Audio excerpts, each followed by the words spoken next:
Crimson Room by Reddit user ClingingMan. I was in a large red room. There were windows way up high, and an external source provided the room with a pure crimson light. There were people, bare naked. Each person had a hook going through both hands. The hooks were connected to a chain, and they were hanging from the ceiling by it. All of them were very much alive and staring at me. They moved their heads with me as I moved across the room. As I went further into the room, I saw another group of people. They were tied to four-legged tables. Each person was placed on a table, and his limbs were restrained by a rope to the table leg of that side. They had cuts on various parts of the body, some more than others. Some had their belly cut open. Some had their eyes dug out. Some had their genitals mutilated. Some didn't have skin. But all of them were looking at me.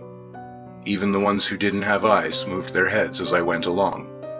I kept going on further until I saw a dead-end wall. On this wall was a single man. He was naked too. I would say he was 8 feet tall. His hair reached his shoulders. He had his hands and feet nailed to the wall, forcing him to imitate a starfish. His wounds were still dripping blood. His eye sockets were empty, but instead of looking pink and fleshy, his eye sockets were pure black. Then he started moving his head to look towards me. For some reason I don't know, him looking directly at me made me want to cry out of sorrow. I felt hopeless and helpless. I was too focused on his face to notice my surroundings. Now all the people I saw previously were in the same area of the room as I am. They were still hanging and on tables, but they were arranged in such a way to surround me from back, right, and left side with the man on the wall in front of me. All of them still looking at me, but now frowning. Even though no one said a word, rage was apparent on all of their faces.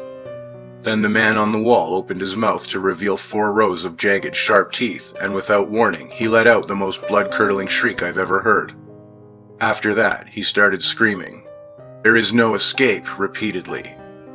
With his screams, the others got excited. They started thrashing around, violently jerking their arms and legs. At that point, I woke up in a cold sweat. But the strangest thing is, I was fully conscious throughout this dream, as if it wasn't a dream, and I was really there. Then I noticed an all too familiar crimson light coming from my windows.